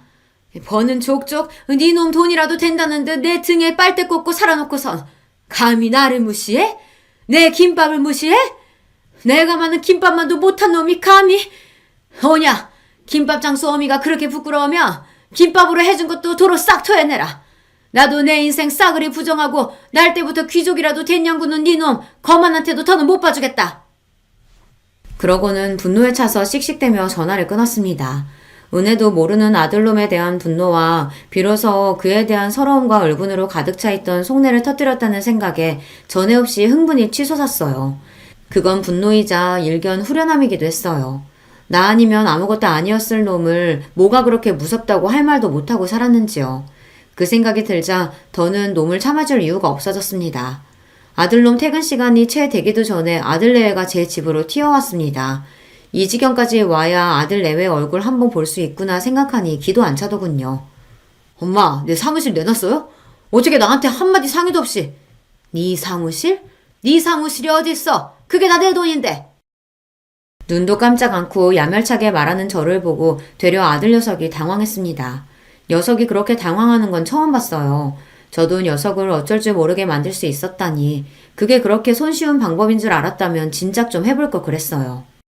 아직 너희 신혼집 내놨다는 소리는 못 들은 모양이구나. 사무실 얘기만 하는 걸 보니. 내가 내 재산 내 마음대로 하겠다는데 너랑 상의가 왜 필요해? 너는 나한테 뭐 하나 의논하고 결정했니? 그래서 나더러 신혼집 해달라며 일방적으로 통보했어? 강도도 그렇게는 안 할 거다. 어미 무시할 거면 일관되게 무시만 하던가 지갑 취급하며 그동안 잘도 빼먹고 편하게 살았지? 김밥 말아 파는 어미 부끄러워하는 자식 새끼 나도 필요 없다. 꼴 보기 싫으니까 잔말 말고 둘 다 내 집에서 나가. 전에 없이 매몰차게 자기를 내치는 제 모습이 차마 믿기지 않았는지 벌린 입을 다물 줄 모르는 아들이었습니다. 녀석보다 조금 더 빨리 상황을 파악한 며느리가 제 앞에 납작 엎드렸습니다. 어머님, 제가 정말 죄송해요. 그동안 제가 많이 서운하게 해드렸죠? 제가 생각이 모자라서 어머님 마음을 미처 헤아리지 못했어요. 잘못했어요. 화 푸세요. 네 탓할 생각 없다. 내 자식 눈꼴이 저 모양인데 남의 자식한테 입댈 생각 없어. 다만 내 재산 내가 알아서 하겠다는 것뿐이니 나한테 이리 빌어봤자 소용없다. 제 아내까지 내치는 꼴을 보고서야 사태의 심각성을 깨달았는지 아들놈이 제 다리에 매달렸습니다. 엄마, 제가 엄마가 부끄러워서 그런 게 아니라. 아니긴 뭐가 아니야. 세상에 내 존재 가장 작게 만드는 게 바로 네 놈이야. 네 놈 제대로 키워보겠다고 시작한 일을 가장 초라한 일로 만드는 게 바로 네 놈이라고. 내가 뭐 한다고 너 같은 놈 키워낸다고 그 고생을 했는지 모르겠다. 고마워할 줄도 모르는 너 같은 놈 때문에. 엄마, 진정 좀 하시고 제발. 진정은 네가 해야지. 이제 부끄러운 어미 없이 니놈 혼자 헤쳐나갈 세상살이가 결코 녹록지 않을 텐데 그래야 하지 않겠어? 그간 내 그늘 아래서 세상 무서운 줄 모르고 곱게만 자랐지. 그게 결국은 널 위한 게 아니었는데 지금이라도 잘못된 건 바로 잡는 게 맞겠다. 그래도 내 덕에 돈 걱정 없이 법 공부했으니 너도 억울해할 것도 없다. 이제 각자 인생 각자 살자꾸나. 엄마, 잘못했어요. 잘못은 무슨. 돈 아니면 네가 내 앞에서 무릎 꿇을 일이 있겠어? 속 훤히 들여다보이는지 그만하고 이만들 돌아가. 그렇게 아들 내외를 제 집에서 내쳐버렸습니다. 손이 벌벌 떨리기는 했지만 막상 해보니 못할 일도 아니다 싶더라고요. 비록 아무도 남지 않은 집에 남은 건 지난 제 세월에 대한 허무함과 서름뿐이지만 말입니다. 순간 남편이 떠올랐습니다. 저 녀석 하나 제대로 키우겠다고 그 사람과 마음속으로 약속을 했는데 제 몫을 다하지 못한 것 같아 그 사람에게 송구스러웠어요. 아들 변호사 사무실과 신혼집은 결국 빼버렸습니다. 제 나름대로 마음속 응어리를 털어냈더니 생각보다 수월하게 모든 일을 정리할 수 있었어요. 그러는 동안에도 아들 내외가 집 앞에 찾아와 울고불고 때를 쓰고 난리도 아니었으나 한 번도 문을 열어주지 않았어요. 녀석은 그렇게라도 벌을 받아야만 했습니다. 저도 허탈한 마음 다잡는데 시간을 제법 쏟아야 했지만 요즘에는 은인이신 식당 사장님과 지인들과 함께 어울려 놀러도 다니면서 전에 없이 여유롭게 지내고 있습니다. 아들놈에게 정신 매이지 않고 살아보기도 이번이 처음이네요. 생각보다는 할만하다 싶습니다. 그래도 자식놈인데 평생 외면할 수야 없겠지만 녀석이 세상의 쓴맛을 제대로 보는 동안에는 일체의 도움을 주지 않을 생각이에요. 이제야 녀석에게 제대로 어미 노릇을 하는 것 같다는 생각도 듭니다. 늙은이의 별 볼 일 없는 이야기는 여기까지예요. 여러분은 이 어리석은 늙은이와 같은 과오는 저지르지 마셨으면 해요. 긴 이야기 들어주셔서 감사합니다. 안녕하세요. 저는 이제 곧 있으면 8순이 되는 할머니입니다. 요즘 같은 세상에 아직 제 나이면 한창이라고 하긴 하더라만 그래도 할머니는 할머니죠. 일평생 제 이야기를 남에게 해본 적이 없었는데 오늘은 제 이야기를 좀 해볼까 합니다.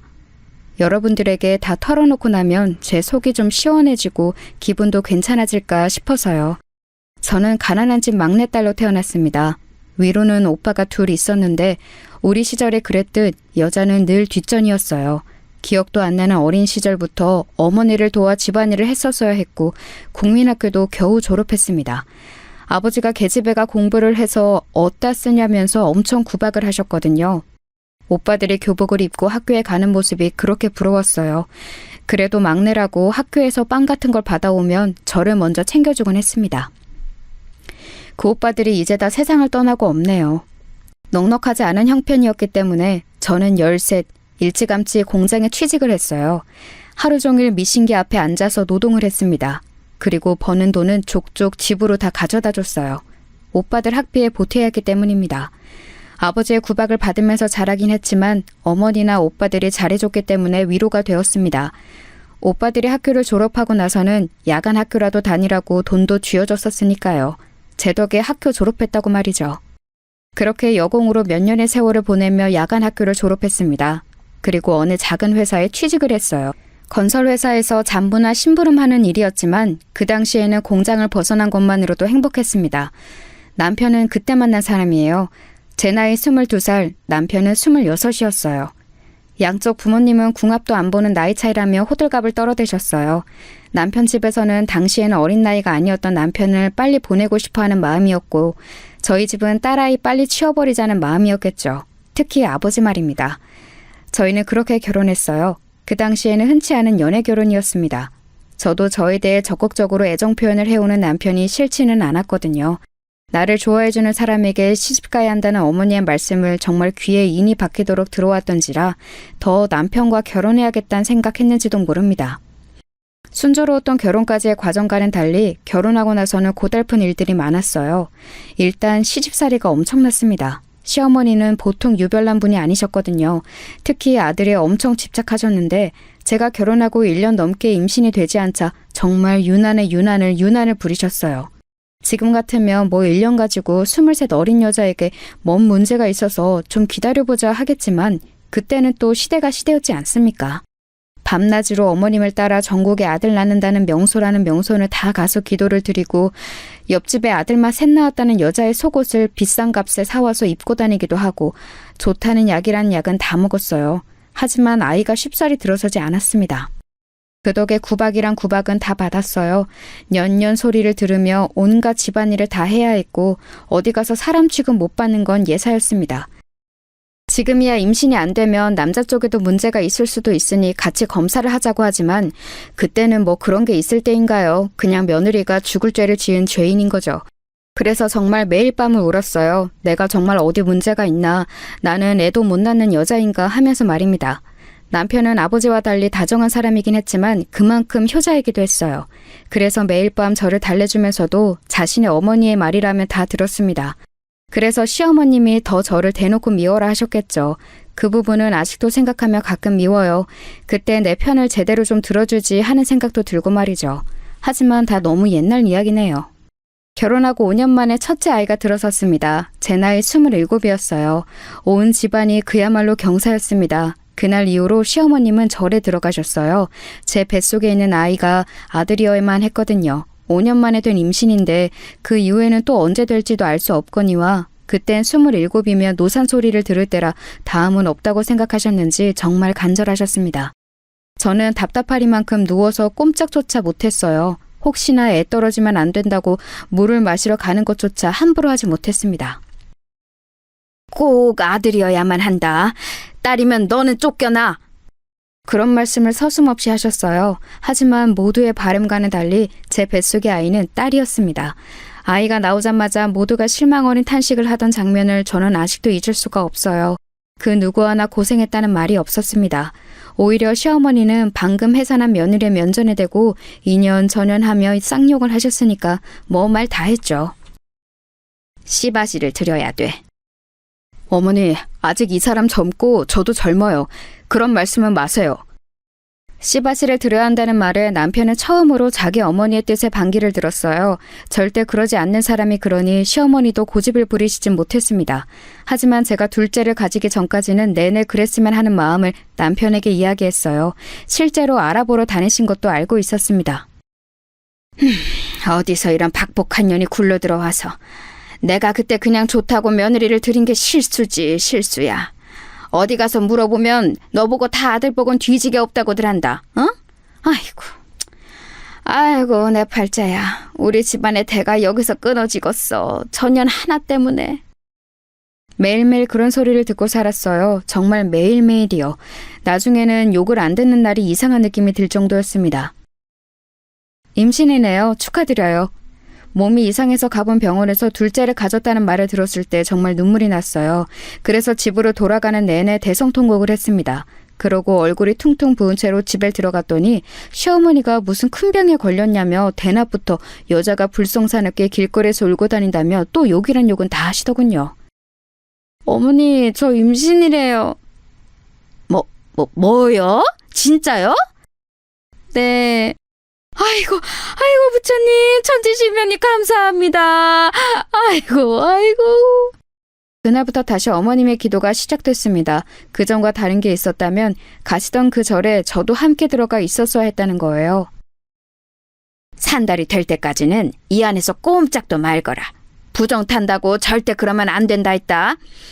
몰래 나갔다가 나한테 들키면 너 죽고 나 죽는 거니까 그런 줄 알아라. 저는 정말 산 아래로 한 발짝도 내려오지 못한 채 8개월을 가까이를 산속 그 절에서 생활했어요. 불편한 것도 많고 너무 힘들었지만 그래도 아들을 낳아야 한다는 일념 하나로 이겨냈습니다. 남편도 멀쩡한 부인과 반년이 넘는 시간 동안 생리배를 해야 했고요. 내가 당신한테는 정말 많이 미안해. 그래도 남편은 참 다정한 사람이라 참고 살았던 것 같아요. 지금 생각해보면 말입니다. 그렇게 저는 아들을 낳았습니다. 아들을 낳던 날 온 집안에 어머니의 비명 같은 울음소리가 울려 퍼졌습니다. 그리고 결혼하고 처음으로 들었어요. 수고했다. 수고했다는 말입니다. 그 말 한마디 듣자고 7년이 넘는 세월을 그렇게 마음고생 몸고생한 거 생각하니 허무하더라고요. 대체 아들이 뭐라고 말이죠. 하지만 저도 어쩔 수 없는 옛날 사람인지라 딸아이보다는 아들내미가 이쁘긴 하더군요. 그래서는 안 되는데 말입니다. 엄마는 왜 정수만 이뻐해? 엄마가 언제 정수만 이뻐했어. 정이도 예뻐해. 거짓말. 엄마가 맨날 간식도 정수 하나 더 주는 거 내가 모를 줄 알아? 어린 시절 딸아이가 했던 말이 다 늙은 지금도 가슴에 콱 박혀 있어요. 저도 좋은 엄마는 아니었나 봅니다. 그렇게 저는 제 할 몫은 다 했어요. 그렇게 원하고 바라시던 아들도 낳아드렸고 어머님이 돌아가실 때까지 모시고 살았으니 말입니다. 돌아가시기 전에 유언처럼 그러시더군요. 너같이 착하고 잘하는 며느리는 또 없더라. 미안했다. 물론 그 한마디로 모든 것들이 씻기듯 없어진 건 아니었지만 그래도 지난날 제 세월이 아주 헛된 건 아니구나 싶어 눈물이 났습니다. 어머님이 돌아가시고 사람들은 며느리가 시어머니를 참 많이 좋아했나 보다 했지만 제 눈물은 사실 그 안에 대한 눈물이었어요. 당신 정말 고생 많았어. 일평생 효자였던 남편만이 그래도 제 마음을 어느 정도는 알아주더군요. 그거마저 없었으면 진작 짐을 몇 번이고 쌌겠죠. 아들내미는 정이 많은 타입은 아니긴 했어요. 하나 있는 아들 잘 키워야 한다며 어머니가 싸고 돌면서 하고 싶다는 거 다 시켜주고 다 사주고 그렇게 키우는 바람에 버릇이 좀 없기도 했고 말이죠. 그래도 공부는 곧자리에서 학교도 좋은 학교를 갔어요. 그게 또 어머님의 엄청난 자랑거리셨죠. 만나는 사람마다 손자 학교 자랑을 하셨으니까 말입니다. 딸아이도 공부를 곧잘 했어요. 그래도 딸이 무슨 대학이냐며 절대 안 된다 하셨지만 못 배웠던 게 어린 시절에 한으로 남아있던 제가 정말 빡빡 우겨서 딸아이도 대학을 보냈습니다. 한 푼도 보태줄 수 없다는 어머님 말에 남편이 뒤에서 조금 그리고 제가 모아둔 비상금 조금 그렇게 학비를 쥐어줬던 기억이 나네요. 시간이 좀 지나서 딸아이가 그러더라고요. 엄마가 나한테 다 잘해준 건 아니고 나도 서럽고 섭섭한 기억 너무 많았지만 그때 나 대학 그렇게 보내준 걸로 엄마는 엄마 몫을 다 한 거야. 그리고 나한테 미안해하지 않아도 돼. 그런 말을 듣자고 대학을 보낸 건 아니었지만 그래도 마음에 늘 얹혀있던 것 하나가 덜어지는 기분이 들기는 하더군요. 딸아이는 아직도 종종 그때 엄마가 빡빡 우겨서 비상금까지 털어서 자기 학비에 보태준 걸 고맙다고 말합니다. 그게 벌써 몇십 년 전 이야기인데 말이죠. 아들과 딸내미 둘 다 좋은 대학을 나와서 좋은 회사에 취직을 했어요. 어머니가 그렇게 싸고 돌던 아들내미보다 딸내미가 더 잘 됐지만 말입니다. 집안에서 기집애가 제일 잘나면 머스마가 기가 죽어서 안 되는디. 끝까지 그런 말씀을 하셨지만 말이에요. 아들은 대기업에 입사해서 선을 받습니다. 그것도 사실 어머님이 다 주선하신 거였어요. 참하다는 손주 며느리감을 속에 소개를 받아 이루어낸 혼사였죠. 저도 딱히 불만은 없어요. 사람 좋아 보이던데요? 하기 싫으면 하지 않아도 된다는 말에 아들이 그렇게 말하더군요. 그래서 그냥 그러라 했습니다. 손주를 그렇게 결혼시켜놓고 정작 어머님은 그렇게 보고 죽고 싶어 하시던 증손주는 못 보고 돌아가셨지만 말이에요. 며느리는 말이 없는 무뚝뚝한 편의 며느리였어요. 표현을 잘하진 않지만 그래도 챙겨야 할 집안 대소사 같은 것 빠지지 않는 편이었습니다. 물론 좀 이상하다 생각했던 적은 있어요. 시어머니가 있을 때와 저랑 둘만 있을 때 태도가 좀 다르긴 했거든요. 그래도 워낙 어르신이니 그런가 보다 했습니다. 하지만 어머님이 돌아가시고 나니 그랬던 이유를 알겠더군요. 어머님이 저희 아들 주려고 모아놓은 재산이 좀 있었습니다. 그 이야기를 어디서 들었는지 들었던 모양이에요. 할머님 통장 어머님이 가지고 계세요? 남편 준다고 하셨었는데. 어머님의 장례를 치르자마자 하는 소리에 솔직히 기겁하긴 했지만 그래도 돈 앞에선 다들 그러기도 하고 알뜰살뜰 모아서 뭐 지들한테 쓰겠지 싶어서 군말 없이 어머님의 통장을 건넸던 기억이 납니다. 뭐 사실 어머님이 돌아가시기 직전에 그건 저희 아들 몫이라고 몇 번이나 말씀하신 것도 있고요. 딸내미는 섭섭해하지도 않았어요. 지 할머니가 어떤 사람인지 워낙 어린 시절부터 보고 자란 탓이었겠죠. 엄마 보험 수혜자 너로 해둘 거야. 너는 그거 가져. 무슨 그런 소리를 해! 그런 소리 하지도 마! 딸내미는 엄마는 벌써 무슨 그런 죽는 소리를 하는 거냐며 엄청 화를 내더라고요. 아무튼 며느리에 대한 인상이 좋은 건 아니었습니다. 애가 정이 많아 보이지도 않았고요. 하지만 딱히 흠잡을 만한 일을 한 것도 없었고 저는 시어머니에게 너무 박대를 당하며 살아왔기 때문에 하나밖에 없는 며느리에게 싫은 소리 하고 싶지 않았어요. 그래서 되도록 말을 얹지 않고 자기가 하고 싶은 대로 뒀습니다.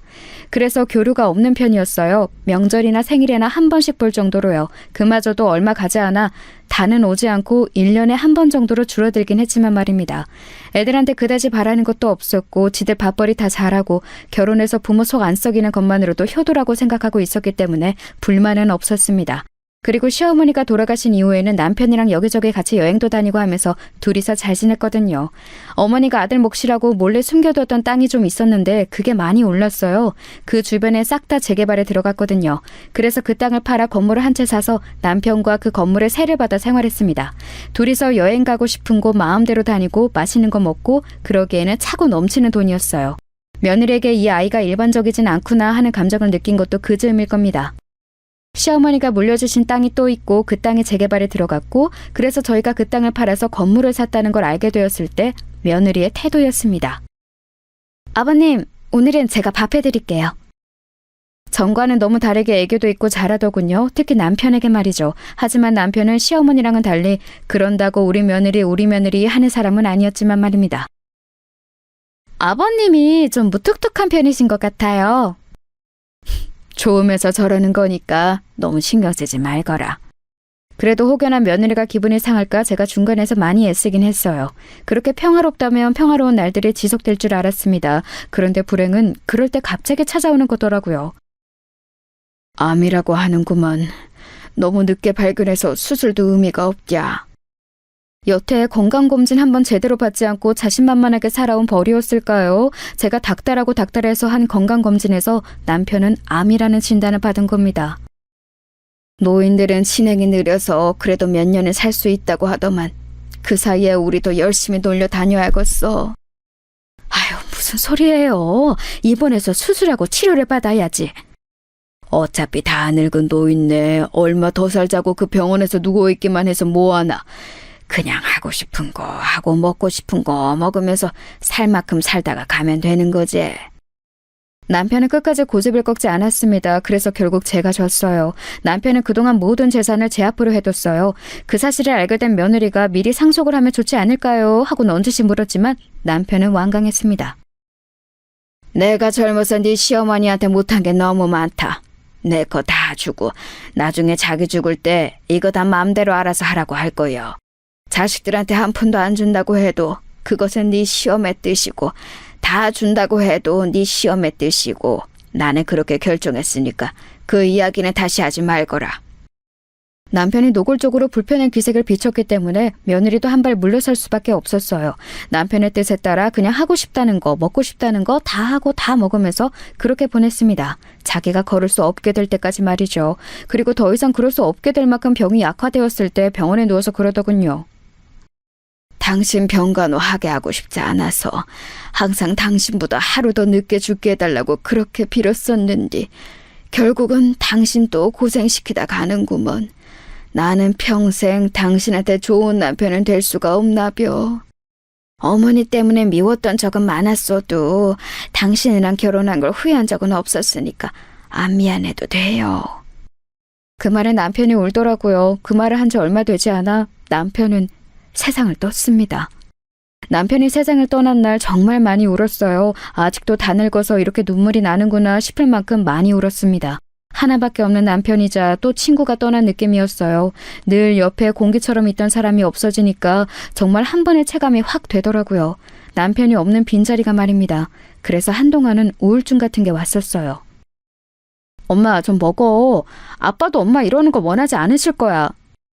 딸이 이틀에 한 번꼴로 집에 와서 저를 챙겼습니다. 그때 딸아이 아니었으면 견뎌내기 힘들었을 거예요. 물론 며느리도 평소보단 훨씬 더 얼굴을 비추긴 했습니다. 어느 정도 시간이 지나고 남편의 빈자리도 또 혼자라는 사실도 적응이 되어갈 무렵 남편이 쓴 일기를 읽게 되었어요. 그 일기에는 저에게 얼마나 미안한 마음을 가지고 있는지에 대한 내용과 자기가 떠나고 나서도 제가 호강했으면 하는 마음이 가득 담겨 있었습니다. 그래서 남편의 뜻에 따라 살기로 했어요. 맛있는 것도 많이 먹고 친구들이랑 여행도 다니고 그러면서 지냈습니다. 그러다 문득 친구들이 그러더군요. 그 많은 재산 다 어쩌고 죽을 거요? 그냥 나 죽으면 알아서들 나눠 갖는 거 아니요? 아우, 안 돼. 그러면 싸움 나. 쥐들이 더 가져가겠다고. 미리미리 어느 정도 주겠다 다 정해놔야 된다니까. 아, 그러고 죽기 전엔 절대 주면 안 되고.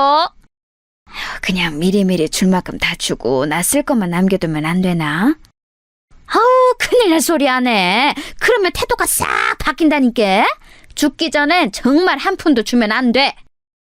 처음에는 뭘 그렇게 유난을 떨어야 하나 싶었지만 며느리의 여태 동안의 그 태도들이 마음에 걸려 있었던지라 그 말이 더 마음에 와닿았습니다. 친구들의 조언대로 변호사를 만나 딱 3등분으로 나눠줄 생각이었어요. 딸내, 아들내, 그리고 나머지는 기부로 하는 걸로 말입니다. 예전부터 좋은 일을 늘 하고 싶었는데 기회가 없었거든요. 뉴스 같은 곳에서 전 재산을 기부했다는 사람들을 보면서 대단하다고 생각했던 적도 많았습니다. 물론 저는 전 재산을 기부하는 건 아니라 아이들에게도 줄 생각이긴 했지만 말입니다. 어머님, 변호사 만나셨어요? 그런데 며느리가 제가 말하지도 않았는데 제가 변호사를 만난 걸 어디서 듣고 와서 묻더라고요. 그걸 어떻게 알았니? 저희 동네에 있는 사무실에 가셨죠? 저희 동네에 제가 아는 사람이 많아서 만났다. 재산 문제로 만나신 거예요? 답지 않게 정말 꼬치꼬치 묻더군요. 며느리가 재산에 대해 관심이 많은 건 알고 있었던지라 그냥 별 문제가 될 것 같지는 않아서 다 대답했습니다. 주변에서 죽기 전에 미리 나눠야 한다고 해서 아직은 그냥 만나보기만 한 거야. 아직 유언장을 쓴 건 아니었거든요. 변호사 말로는 정확하게 재산 파악을 해서 뭐는 누구에게 그런 걸 정확히 써야 한다고 하더라고요. 그래서 시간이 좀 걸린다고요. 어떻게 하실 건데요? 지들이 받을 재산인데 궁금할 것도 같다 생각하며 그냥 이야기했어요. 3등분해서 큰애, 니네, 그리고 나머지는 기부할 거다. 제 그 말에 며느리 눈이 동그래지더군요. 기부를 하신다고요? 아니 그 전에 형님이랑 저희랑 똑같이 주신다고요? 그래, 뭐가 문제냐? 너네는 어머니가 주신 돈도 따로 받아간 게 있지 않니? 그것도 적은 돈이 아닌데.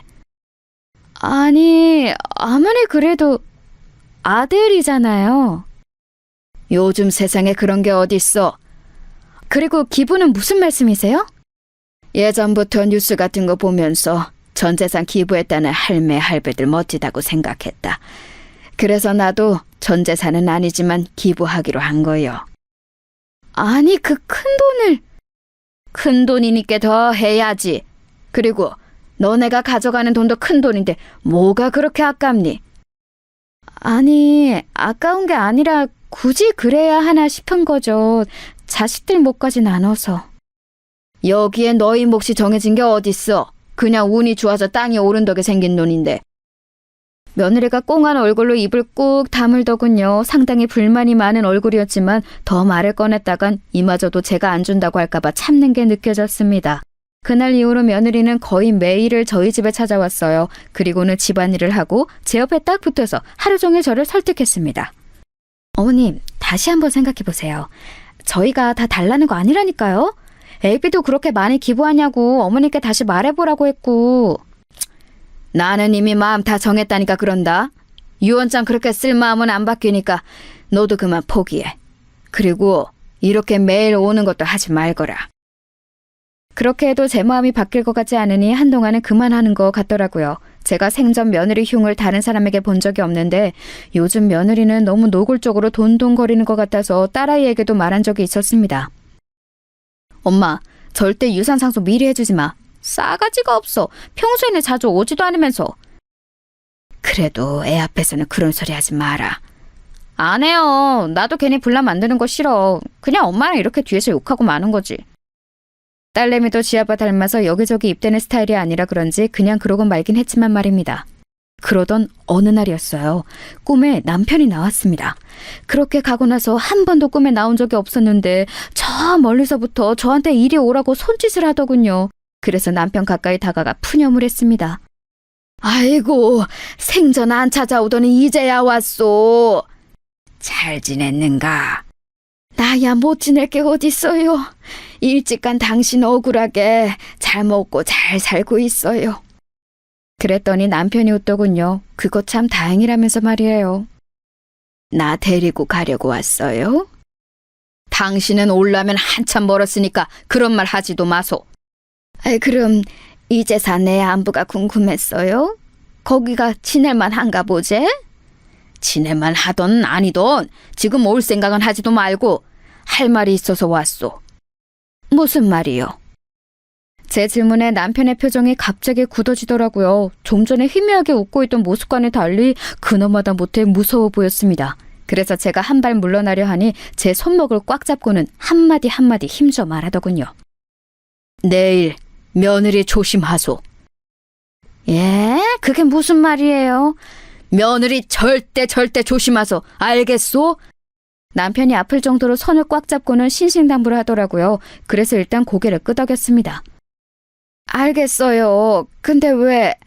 제가 알겠다고 하자마자 한 번 더 뚫어져라 저를 쳐다보더니 스르륵 사라지더군요. 남편이 사라짐과 동시에 잠에서 깼습니다. 기분이 이상했어요. 남편의 표정도 처음 보는 무서운 표정이었고 무엇보다 꿈이 너무나 생생했습니다. 남편이 꽉 잡았던 손목의 느낌도 아직 나는 것 같아요. 그렇게 이상한 기분으로 하루를 시작했습니다. 그런데 소름이 돋는 일이 일어났어요. 한동안 연락이 없던 며느리가 집으로 찾아온 겁니다. 진짜 기분 이상하더라고요. 네가 무슨 일이냐? 꼭 무슨 일이 있어야 하나요? 그냥 환절기고 어머님 입만 떼면 한 번씩 꼭 감기 걸리시잖아요. 그래서 좋아하시는 백합죽 써드리려고 왔죠. 요즘 맛있대요. 몸 괜찮다. 그래도 드세요. 뭐 죽을 아플 때만 먹으라는 법 있나요? 그리고 좋아하시잖아요. 그러고선 부엌으로 들어가 준비해온 재료들로 죽을 쓰기 시작하더군요. 그 뒷모습을 가만 보고 있는데 자꾸 어젯밤 꿈속에서 남편이 해준 말과 그 말을 해줄 때의 얼굴이 생각났습니다. 그렇게 며느리의 모습을 가만 보고 있는데 시간이 꽤 지났는지 다 됐다고 하더군요. 찝찝한 마음을 안고 식탁에 앉았습니다. 간 봤는데 진짜 맛있게 잘 됐어요. 그래 보이는구나. 죽은 진짜 맛있어 보였어요. 하지만 선뜻 손이 가지 않더군요. 자꾸 얹힌 것처럼 남편의 모습이 떠올랐습니다. 그래서 답답한 듯 가슴을 툭툭 쳤어요. 그랬더니 며느리가 자리에서 벌떡 일어서더군요. 뭘 가져다 드릴까요? 그리고는 제 대답도 듣지 않고 벌떡 일어나 물을 가지러 돌아서더군요. 그때였습니다. 갑자기 왜 그런 생각과 행동을 했는지 모르겠지만 며느리의 앞에 놓인 며느리의 죽과 제 앞에 놓인 제 죽을 바꿔야겠다는 생각이 들더군요. 그냥 그래야겠다는 생각이 들었습니다. 그래서 퍼뜩 그릇을 바꿨어요. 그리고 모른 척 앉아 있었습니다. 심장이 정말 벌렁벌렁거렸어요. 지금 다시 생각해도 그러네요. 어머님, 여기 물이요. 그래, 고맙다. 며느리는 그런 제 모습을 잠시 보다가 자신이 먼저 먹기 시작했습니다. 저도 며느리가 먹기 시작하는 걸 보고 한술 떴어요. 맛있네. 맛있더라고요. 생일에도 잘해주지 않던 며느리의 음식을 이렇게 이런 상황에서 먹게 되는 게 기분이 묘했지만 말입니다. 걱정했던 일은 일어나지 않았어요. 며느리는 죽을 잘 먹고 과일까지 깎아서는 같이 먹고 뒷정리까지 하고서는 집으로 돌아갔습니다. 아무 일도 일어나지 않아서 오히려 민망하고 그런 생각을 잠시나마 했던 게 며느리한테 좀 미안하더라고요. 아휴, 그 양반은 왜 생전 나타나지도 않다가 나타나서 그런 말을 해서는. 남편이 왜 그런 말을 했을까 생각하며 오늘 며느리를 의심한 걸 하루 종일 자책하고 있을 때였어요. 늦은 밤이었는데 아들에게 전화가 왔습니다. 생전 전화를 잘하지 않는 아이라 무슨 일인가 싶어서 전화를 얼른 받았어요. 네가 이 시간에 어쩐 일이냐? 무슨 일 있어? 어머니, 오늘 집사람 어머님 집에 갔어요? 아들의 목소리가 어딘가 급박해 보이더라고요. 그래서 바로 대답했습니다. 와서 백합죽 끓여줘서 같이 먹고 돌아갔는데 왜? 무슨 일 있는 게냐? 아니, 이 사람이 지금 알러지 증상이 심하게 올라와서 응급실에 왔는데 뭘 먹었는지 말을 안 하잖아요. 그 자리에서 휴대폰을 떨어뜨릴 뻔했어요. 며느리와 저는 같은 알러지를 가지고 있습니다. 바로 땅콩 알러지예요. 어릴 적 땅콩을 먹고 죽을 뻔한 이후로는 땅콩을 먹지 않는다는 이야기를 했던 적이 있는데 자신도 그렇다고 한 적이 있었거든요. 어머니? 아들의 목소리가 들려오는데도 멍하게 휴대폰을 들고만 있었습니다. 무슨 말을 해야 할지도 모르겠고 그냥 멍하기만 하더군요. 지금은 괜찮니? 네, 지금은 주사 맞아서 괜찮아지고 있는데 땅콩 알러지가 있는 사람이 자기가 찾아서 그걸 먹었을 리도 없고 그럼 뭘 먹었는지 말을 해줘야 하는데 말을 안 하잖아요. 애가 오늘 할머니 집 간다고 했대서 전화해봤어요. 며느리는 주사를 맞고 자는 중이라고 하더군요. 그렇게 전화를 끊었는데 저도 모르게 눈에서 눈물이 흘렀습니다. 재산 때문에 시어머니를 죽이려고 죽에 땅콩가루를 집어넣는 며느리라니요. 저에게 이런 드라마에서나 볼 법한 일이 일어날 거라고는 상상도 한 적이 없거든요. 정말이지 세상이 뒤집힌 것같은 기분이었어요. 죽다 살아났으니 그게 맞긴 한 거겠죠. 아이고, 애들 아버지. 손을 덜덜덜 떨며 어제 꿈에 나타난 남편을 부르짖었어요. 그렇게 그날은 충격으로 밤을 지새우다시피 했습니다. 그리고 그 다음날 먼저 딸애에게 이 이야기를 전했어요. 딸애가 너무 놀라서 한달음에 달려왔더군요. 그리고 저를 붙잡고 울면서 화를 내기 시작했습니다. 엄마는 그렇게 될 때까지 아무 의심도 안 했어? 진짜 큰일 날 뻔했잖아. 아빠가 꿈에 안 나타났으면 어쩌려고 그랬어? 상상이나 했겠니? 그런 일을 할 거라고. 딸애는 한참을 울면서 화를 내더니 당장이라도 누구 하나 때릴 기세로 일어서더군요. 내 인연을 가만두나 봐. 그 자식도 가만 안 둘 거야. 어디서 그런 년을 데리고 와서는. 일단 앉아라. 내가 그렇게 말한다고 해도 그 아이가 박바국이면 그만인데 누구 말을 믿겠니? 너도 처음에 엄마가 잘못한 거 아니냐고 몇 번을 되물었잖아. 딸을 씩씩거리더니 이내 앉더군요. 그리고는 눈물을 닦으며 말했습니다. 그러면 이렇게 하자. 어떻게? 내일 엄마 혼자 병문안을 가. 그리고는 그냥 왜 그랬냐고 물어봐. 모른 척해도 다 알고 왔다고 그래. 녹음기 꼭 가져가서 녹음하고. 알겠지? 며느리를 만날 생각을 하니까 다시 손이 떨려왔지만 그런 무서운 아이랑 아들을 계속 같이 살게 둘 수도 없는 노릇이었습니다. 그리고 또 언제 저한테 그런 짓을 또 할지도 모르잖아요. 그래서 덮어둘 수는 없었어요. 딸이 했던 당부를 몇 번이나 되새기면서 며느리가 입원해 있는 병원으로 갔습니다. 병실 앞에서 딸이 알려준 대로 휴대폰의 녹음 버튼을 누르고 심호흡을 한 번 크게 한 뒤 문을 열었어요. 며느리가 딴 곳을 보고 있다가 저를 보고는 화들짝 놀라더군요. 제가 올 줄은 몰랐던 것 같습니다. 그리고는 제 눈치를 보기 시작했어요. 별일 아니라고 아범한테 어머니한테는 절대 말하지 말라고 했는데 했다고 하더라고요. 며느리의 그 말에도 대꾸 없이 그냥 가만히 보고 있었어요. 그랬더니 평소와는 달리 입을 쉬지 않고 계속 떠들더군요. 다 나와서 이제 퇴원하면 되는데 왜 오셨어요 괜히. 눈치를 보면서 그렇게 말하길래 그냥 조용히 넌지시 물었습니다. 딸아이가 한 당부대로 절대 화는 내지 않고요. 왜 그랬니? 그 말에 며느리가 굳더군요. 그러고는 얼굴이 하얗게 질리기 시작했습니다. 뭐가요? 무슨 말씀하시는지 저는 모르겠어요.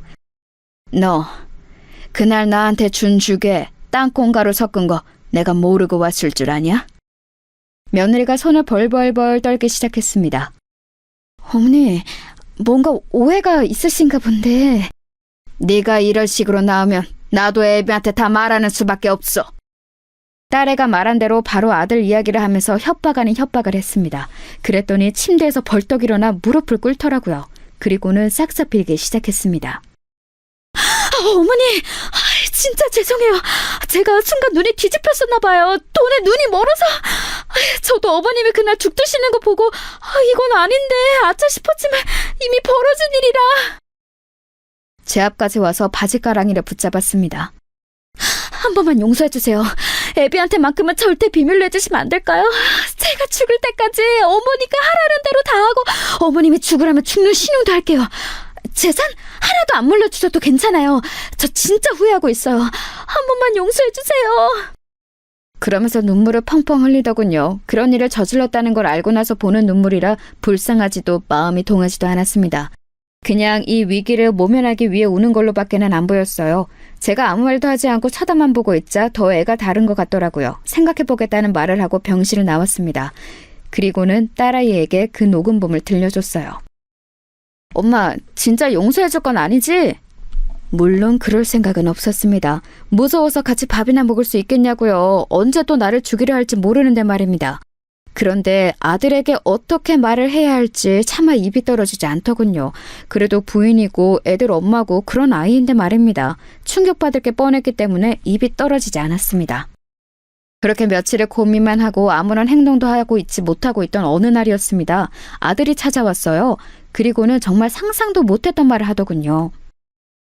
어머니, 그 사람이 실수로 땅콩에 들어가는 음식을 어머니랑 자기랑 나눠 먹고 그런 일이 일어난 것 같다고. 어머니는 괜찮으시냐고 하던데 별일 없으셨어요? 먼저 선수를 친 겁니다.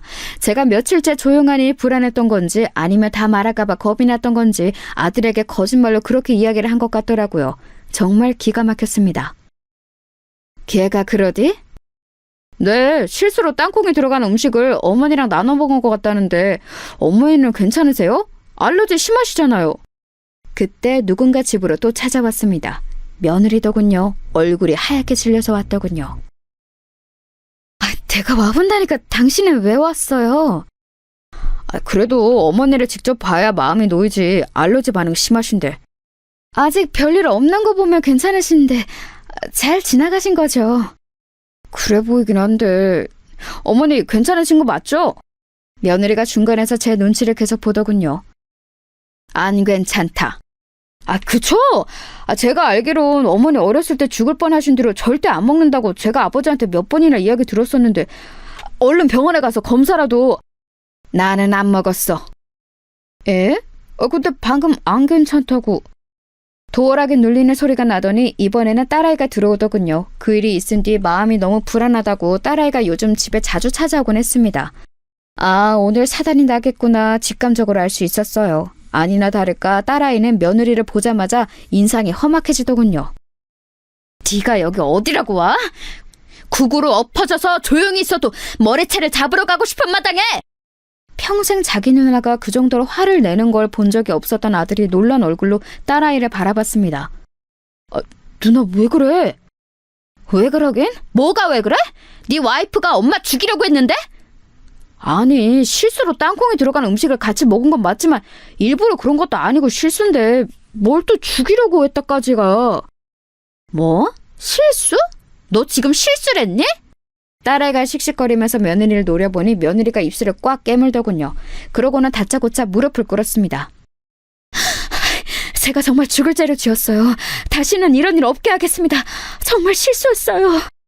실수라고 밀고 나가기로 했나 보더군요. 제가 녹음까지 해놨을 거라고는 꿈에도 생각하지 못하는 것 같았습니다. 실수? 실수를 했니 너 지금? 네. 어떻게 생각하시는지 알겠는데 저는 진짜 실수한 게 맞아요. 제가 죽을 뻔한 게 그 증거이지 않아요? 딸아이가 기가 차서 가슴을 퍽퍽 치더군요. 네가 엄마 재산 노리고 일부러 백합죽에 땅콩가루를 넣어놓고 지금 실수라고? 백합죽에 땅콩가루를 넣은 게 실수라는 거니? 그런 레시피가 어딨어? 백합죽에 땅콩가루를 넣은 적 없어요. 그 뒤에 먹었던 디저트가 그랬던 거지. 나는 디저트를 먹은 적이 없는데? 제 말에 며느리가 잠시 움찔하더군요. 어머니가 깜빡하신 거예요. 제가 빵 사와서 같이 드셨잖아요. 아니, 나는 아무리 생각해도 그날 너랑 먹은 거 백합죽이나 사과밖에 없다. 가만 듣고 있던 아들이 말을 보태기 시작했습니다. 백합죽에 이 사람이 땅콩가루를 왜 넣어? 누나도 너무 억측하지 마. 사람을 어떻게 그런 식으로 보고 말해. 네가 사람 보는 눈이 없으니까 저런 애는 마누랍시고 데리고 사는 거야. 지금 말 다 했어? 생사람 이렇게 말도 안 되는 소리 하면서 잡는 누나는 인성이 뭐 좋은 사람이야? 생사람? 생사람? 엄마가 그날 아빠가 꿈에 나타나서 며느리 조심하라고 안 했으면 그 말이 떠올라서 제 죽그릇이나 엄마 죽그릇 안 바꿨으면 그날 그거 먹고 쓰러진 사람은 엄마가 됐을 거야. 엄마는 집에 혼자 있으니까 아무도 발견해주는 사람 없이 그냥 돌아가셨겠지. 근데 뭐? 억측? 생사람? 그거 다 그냥 추측이잖아. 그리고 이 사람도 크게 아팠으니까 기억이 뭔가 잘못됐을 수도 있는 거고. 정말 너무들 하시네요. 며느리가 울기 시작하더군요. 그 모습을 보니 더 이상은 참아줄 수가 없었습니다. 그래서 방으로 들어가 휴대폰을 들고 나왔어요. 그리고는 그날 했던 대화의 녹음을 틀었습니다. 그 안에는 며느리가 제게 싹싹 빌면서 아들에게만은 비밀로 해달라는 음성이 다 녹음되어 있었어요. 그걸 듣는 며느리 얼굴이 하얗게 질려갔고 아들 또한 마찬가지였습니다. 당신 이거 뭐야? 진짜야? 여보, 그게 아니고... 며느리가 아들의 팔을 붙잡았지만 아들은 그런 며느리를 소름 끼친다는 듯 밀어버렸어요. 며느리가 바닥에 엎어져서는 울기 시작했습니다. 어머니 죄송합니다. 누나 미안해. 일단 나도 생각할 시간이 좀 필요해서. 그리고는 정말 충격받았는지 비틀거리며 집 밖을 나서더군요. 그 뒤를 며느리가 따랐습니다. 한바탕 난리가 나고 난 뒤 딸아이는 차라리 잘 됐다며 시원하다 했지만 아들의 그 충격받은 얼굴이 머릿속을 떠나지 않더군요. 정말 많이 놀란 것 같았거든요. 그 다음 날도 며느리는 집 앞을 찾아와서 울며 불며 빌었습니다. 한 번만 용서해달라고 말이죠. 딸아이가 그 모습을 보고 아들에게 전화를 한 뒤 며느리는 한동안 나타나지 않았어요. 그리고 얼마 뒤 아들을 통해 소식을 들을 수 있었습니다. 이혼하기로 했어요. 양육권은 제가 전부 갖고 그냥 원룸 보증금 정도만 주기로 하고요. 마음 같아서는 경찰에 바로 신고를 하고 싶고 그래야 하는 게 맞는 거지만 애들 엄마잖아요. 애들 생각해서라도 한 번만 용서해 주세요. 정말 죄송합니다, 어머니. 딸아이는 그럴 수 없다고 난리를 쳤지만 손주들이 엄마가 살인미수범이라는 사실을 알게 되고 또 그게 세상 밖으로 퍼지게 되었을 때 받을 충격이 걱정되는 건 저도 마찬가지였습니다. 그래서 아들의 뜻에 따르기로 했어요. 그 이후로 몇 년 동안 며느리를 볼 수 없었습니다. 소식도 들리지 않았어요. 뭐 죽은 듯이 사느라 그런 거겠지 했습니다. 하지만 알고 봤더니 이름도 바꾸고 성형수술로 얼굴도 다 바꿔서 다른 남자와 결혼했다더군요. 그것도 처녀라고 속이고 말이죠. 그러나 곧 그 집에서도 돈돈거리다가 쫓겨났다고 들었습니다. 그 아이는 언젠가 사고를 한번 크게 칠 것 같은 느낌이 아직도 듭니다. 그래서 가끔 그때 제대로 처벌을 받게 했었어야 했나 싶은 생각도 들었어요.